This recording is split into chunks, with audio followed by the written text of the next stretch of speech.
जय श्री महाकाल भाइयों। इस वीडियो में आज हम आपको बताएंगे प्रदोष व्रत का महात्म्य, विधि विधान और उद्यापन, प्रदोष का व्रत रखने के चमत्कारिक लाभ और पौराणिक कथा।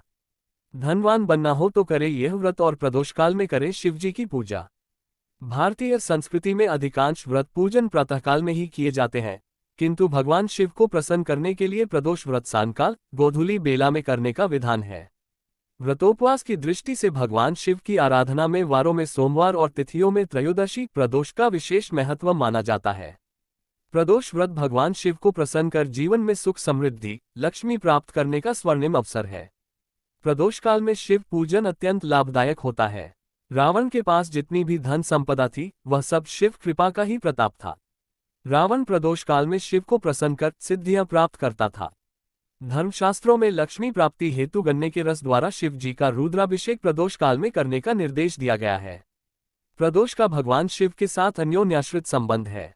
प्रदोषो रजनी मुखम, रात्रि के प्रारंभ की बेला प्रदोष नाम से संबोधित की जाती है। रात्रि शिव को विशेष प्रिय है। मुख्यतः प्रदोष का अर्थ है रात्रि का प्रारंभ। प्रदोष व्रत स्त्री पुरुष दोनों कर सकते हैं। प्रदोष व्रत प्रत्येक पक्ष की त्रयोदशी तिथि को किया जाता है। इस व्रत को स्त्री और पुरुष दोनों कर सकते हैं। इसके उपासक देव भगवान शंकर हैं। प्रदोष काल में महादेवी का भी विधिवत पूजन किया जाता है। इसमें व्रती को सायंकाल शिव जी का पूजन करके ही भोजन करना चाहिए। धन संपत्ति प्राप्ति के लिए प्रदोष काल में शिव तांडव स्तोत्र का पाठ विशेष लाभदायक होता है। लंकापति रावण शिव जी का अनंत भक्त था और रावण ने शिव को प्रसन्न कर सोने की लंका और अथाह धन संपदा तथा सिद्धियां प्राप्त की थीं। स्थिर लक्ष्मी प्राप्ति एवं कष्टों से निवृत्ति के लिए शिव तांडव स्तोत्र का पाठ अचूक उपाय है। प्रदोष काल में पूजा करके रावण कृत शिव तांडव स्तोत्र जो पढ़ता है भाव भक्ति से वह सर्वत्र विजयी होता है। शिव शंकर शुभ लक्ष्मी देते सुख संपत्ति धन अपरंपार। महिमा शिव की बड़ी निराली, नहीं किसी ने पाया पार। प्रदोष व्रत का महात्म्य। धर्मशास्त्रानुसार प्रदोष अथवा त्रयोदशी का व्रत मनुष्य को संतोषी एवं सुखी बनाता है। इस व्रत के पुण्य प्रभाव से सुहागन स्त्रियों का सुहाग अटल रहता है। जो स्त्री पुरुष जिस कामना को लेकर इस व्रत को करते हैं उनकी सभी कामनाएं कैलाशपति शंकर पूरी करते हैं। सूत जी के कथानुसार त्रयोदशी का व्रत करने वाले को 100 गाय दान करने का फल प्राप्त होता है। इस व्रत को जो विधि विधान और तन मन धन से करता है उसके सभी दुख दूर हो जाते हैं। प्रदोष व्रत का विधि विधान। प्रातःकाल स्नानादि से पवित्र होकर शिव स्मरण करते हुए निराहार रहें। सायंकाल सूर्यास्त से 1 घंटा पूर्व पुनः स्नान करके गंध मदार पुष्प बिल्वपत्र धूप दीप तथा नैवेद्य आदि पूजन सामग्री एकत्र कर लें। 5 रंगों को मिलाकर पद्म पुष्प की प्रकृति बनाकर आसन पर उत्तर पूर्व दिशा की ओर मुख करके बैठें और देवादिदेव शंकर भगवान का पूजन करें। पंचाक्षर मंत्र का जप करते हुए जल चढ़ाएं और ऋतुफल अर्पित करें। जल चढ़ाते समय इस बात का विशेष ध्यान रखें कि जलधारा टूटे नहीं। इसी प्रकार मंत्र का जप लयबद्ध हो। जल चढ़ाते समय यदि आंखें खुली हुई हो तो दृष्टि जलधारा पर टिकी हो और यदि भक्ति भाव में आंखें मुंद गई हो तो ध्यान जप के शब्दों अर्थों के साथ चल रहा हो। जिस कामना पूर्ति हेतु व्रत किया जा रहा है उसकी प्रार्थना भगवान शिव के समक्ष श्रद्धा भाव से करें। शिव के साथ पार्वती जी और नंदी का पूजन भी करना चाहिए। प्रदोष व्रत दोनों पक्षों की त्रयोदशी को करना चाहिए। प्रदोष व्रत अति प्रशस्त तथा सभी के करने योग्य है।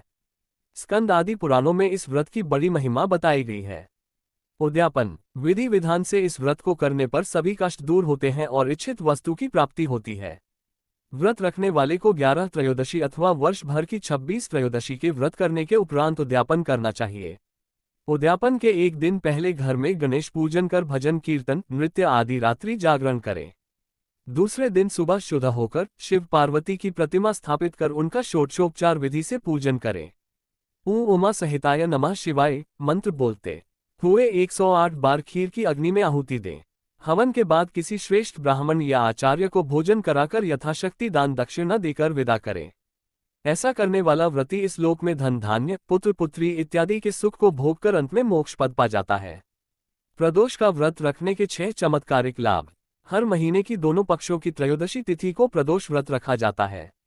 अलग अलग दिन पड़ने वाले प्रदोष की महिमा अलग अलग होती है। सोमवार का प्रदोष, मंगलवार को आने वाला प्रदोष और अन्य वार को आने वाला प्रदोष सभी का महत्व और लाभ अलग अलग है। आओ जानते हैं इस व्रत को रखने का फल। 1. एकादशी और प्रदोष दोनों ही तिथियां चंद्र से संबंधित है। जो भी व्यक्ति दोनों में से एक या दोनों ही तिथियों पर व्रत रखकर मात्र फलाहार का ही सेवन करना है, उसका चंद्र कैसा भी खराब हो वह सुधरने लगता है, अर्थात शरीर में चंद्र तत्व में सुधार होता है। चंद्रमा की स्थिति के कारण व्यक्ति की मानसिक और शारीरिक स्थिति खराब या अच्छी होती है। चंद्रमा की स्थिति का प्रत्येक व्यक्ति पर असर पड़ता ही पड़ता है। ऐसी दशा में एकादशी या प्रदोष का ठीक से व्रत रखने पर, सही तरीके से व्रत रखने पर आप चंद्रमा के खराब प्रभाव को, नकारात्मक प्रभाव को रोक सकते हैं। 2. माना जाता है कि चंद्र के सुधार होने से शुक्र भी सुधरता है और शुक्र से सुधरने से बुध भी सुधर जाता है। इस तरह 3 ग्रह शुभ फल देने लगते हैं। चंद्र से धन समृद्धि बढ़ती है, शुक्र से स्त्री सुख और ऐश्वर्य बढ़ता है तो बुध से नौकरी एवं व्यापार में लाभ मिलता है।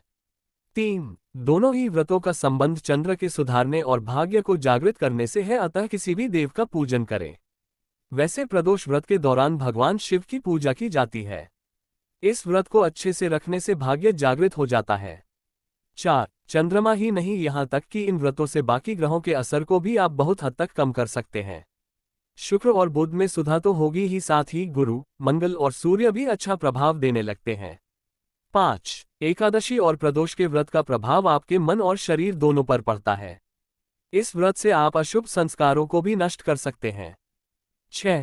पुराणों अनुसार जो व्यक्ति एकादशी या प्रदोष का व्रत करता रहता है वह जीवन में कभी भी संकटों से नहीं घिरता और उनके जीवन में धन और समृद्धि बनी रहती है। शिवजी की कृपा पाने के लिए करे प्रदोष व्रत, अवश्य पढ़े ये पौराणिक कथा। जो प्रदोष व्रत सोमवार के दिन पड़ता है वह प्रदोष सोम प्रदोष व्रत कहलाता है। सोमवार को भगवान शिव का दिन माना जाता है, अतः इस दिन प्रदोष व्रत होने से उसकी महत्ता और भी अधिक बढ़ जाती है। प्राचीन काल में एक गरीब पुजारी हुआ करता था। उस पुजारी की मृत्यु के बाद उसकी विधवा पत्नी अपने भरण पोषण के लिए पुत्र को साथ लेकर भीख मांगती हुई शाम तक घर वापस आती थी। एक दिन उसकी मुलाकात विदर्भ देश के राजकुमार से हुई, जो कि अपने पिता की मृत्यु के बाद दर दर भटकने लगा था। उसकी यह हालत पुजारी की पत्नी से देखी नहीं गई। वह उस राजकुमार को अपने साथ अपने घर ले आए और पुत्र जैसा रखने लगी। एक दिन पुजारी की पत्नी अपने साथ दोनों पुत्रों को शांडिल्य ऋषि के आश्रम ले गई। वहां उसने ऋषि से शिव जी के प्रदोष व्रत की कथा एवं विधि सुनी तथा घर जाकर अब वह भी प्रदोष व्रत करने लगी।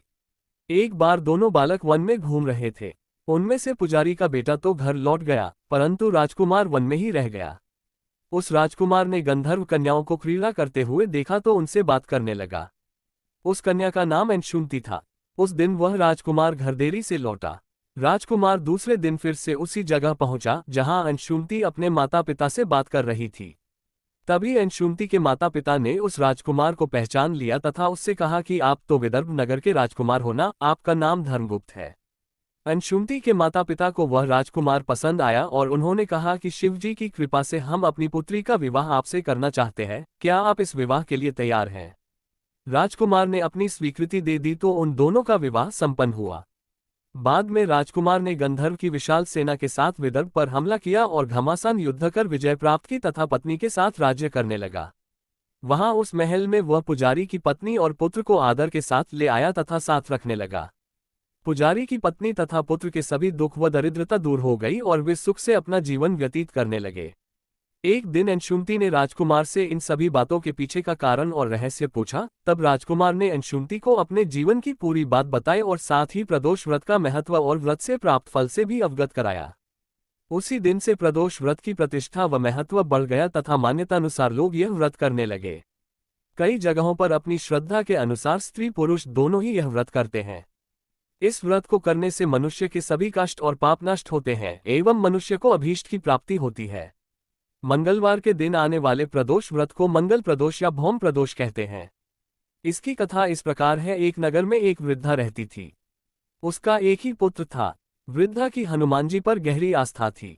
वह प्रत्येक मंगलवार को नियमपूर्वक व्रत रखकर हनुमान जी की आराधना करती थी। एक बार हनुमान जी ने उसकी श्रद्धा की परीक्षा लेने की सोची। हनुमान जी साधु का वेश धारण कर वृद्धा के घर गए और पुकारने लगे, है कोई हनुमान भक्त जो हमारी इच्छा पूर्ण करे। पुकार सुन वृद्धा बाहर आए और बोली, आ गया महाराज। हनुमान वेशधारी साधु बोले, मैं भूखा हूँ, भोजन करूंगा, तू थोड़ी जमीन लीप दे। वृद्धा दुविधा में पड़ गई। अंततः हाथ जोड़कर बोली, महाराज लीपने और मिट्टी खोदने के अतिरिक्त आप कोई दूसरी आज्ञा दें, मैं अवश्य पूर्ण करूंगी। साधु ने 3 बार प्रतिज्ञा कराने के बाद कहा, तू अपने बेटे को बुला। मैं उसकी पीठ पर आग जलाकर भोजन बनाऊंगा। ये सुनकर वृद्धा घबरा गई, परंतु वह प्रतिज्ञाबद्ध थी। उसने अपने पुत्र को बुलाकर साधु के सुपुर्द कर दिया। वेशधारी साधु हनुमान जी ने वृद्धा के हाथों से ही उसके पुत्र को पेट के बल लिटवाया और उसकी पीठ पर आग जलवाए। आग जलाकर दुखी मन से वृद्धा अपने घर में चली गई। इधर भोजन बनाकर साधु ने वृद्धा को बुलाकर कहा, तुम अपने पुत्र को पुकारो ताकि वह भी आकर भोग लगा ले। इस पर वृद्धा बोली, उसका नाम लेकर मुझे और कष्ट न पहुंचाओ। लेकिन जब साधु महाराज नहीं माने तो वृद्धा ने अपने पुत्र को आवाज लगाई। अपने पुत्र को जीवित देख वृद्धा को बहुत आश्चर्य हुआ और वह साधु के चरणों में गिर पड़ी। हनुमान जी अपने वास्तविक रूप में प्रकट हुए और वृद्धा को भक्ति का आशीर्वाद दिया। प्राचीन काल की कथा है, एक पुरुष का नया नया विवाह हुआ था। वह गौने के बाद दूसरी बार पत्नी को लिवाने के लिए अपनी ससुराल पहुंचा और उसने सास से कहा कि बुधवार के दिन ही पत्नी को लेकर अपने नगर जाएगा। उस पुरुष के सास ससुर ने, साले सालियों ने उसको समझाया कि बुधवार को पत्नी को विदा कराकर ले जाना शुभ नहीं है, लेकिन वह पुरुष अपनी जिद से टस से मज नहीं हुआ। विवश होकर सास ससुर को अपने जमाता और पुत्री को भारी मन से विदा करना पड़ा। पति पत्नी बैलगाड़ी में चले जा रहे थे। एक नगर के बाहर निकलते ही पत्नी को प्यास लगी। पति लोटा लेकर पत्नी के लिए पानी लेने गया। जब वह पानी लेकर लौटा तो उसके क्रोध और आश्चर्य की सीमा न रही, क्योंकि उसकी पत्नी किसी अन्य पुरुष के लाए लोटे में से पानी पीकर हंस हंसकर बतिया कर रही थी। क्रोध में आग बबूला होकर वह उस आदमी से झगड़ा करने लगा। मगर ये देखकर आश्चर्य की सीमा न रही कि उस पुरुष की शक्ल उस आदमी से हूबहू मिलती थी। हम शक्ल आदमियों को झगड़ते हुए जब काफी देर हो गई तो वहां आने जाने वालों की भीड़ एकत्र हो गई। सिपाही भी आ गया। सिपाही ने स्त्री से पूछा कि इन दोनों में से कौन सा आदमी तेरा पति है, तो वह बेचारी असमंजस में पड़ गई, क्योंकि दोनों की शक्ल एक दूसरे से बिल्कुल मिलती थी। बीच राह में अपनी पत्नी को इस तरह लुटा देखकर उस पुरुष की आंख भर आए। वह शंकर भगवान से प्रार्थना करने लगा कि हे भगवान, आप मेरी पत्नी की रक्षा करो। मुझसे बड़ी भूल हुई जो मैं बुधवार को पत्नी को विदा करा लाया। भविष्य में ऐसा अपराध कदापि नहीं करूंगा। उसकी वह प्रार्थना जैसे ही पूरी हुई कि दूसरा पुरुष अंतर्ध्यान हो गया और वह पुरुष सकुशल अपनी पत्नी के साथ अपने घर पहुंच गया। उस दिन के बाद पति पत्नी नियमपूर्वक बुधवार प्रदोष व्रत रखने लगे। बोलो भगवान शिव की जय। बोलो माता पार्वती की जय। अगर आपको ये वीडियो पसंद आया हो तो चैनल को लाइक और कमेंट में जय श्री राम जरूर लिखें और ऐसे ही दिलचस्प वीडियो देखने के लिए हमारा चैनल सब्सक्राइब करें।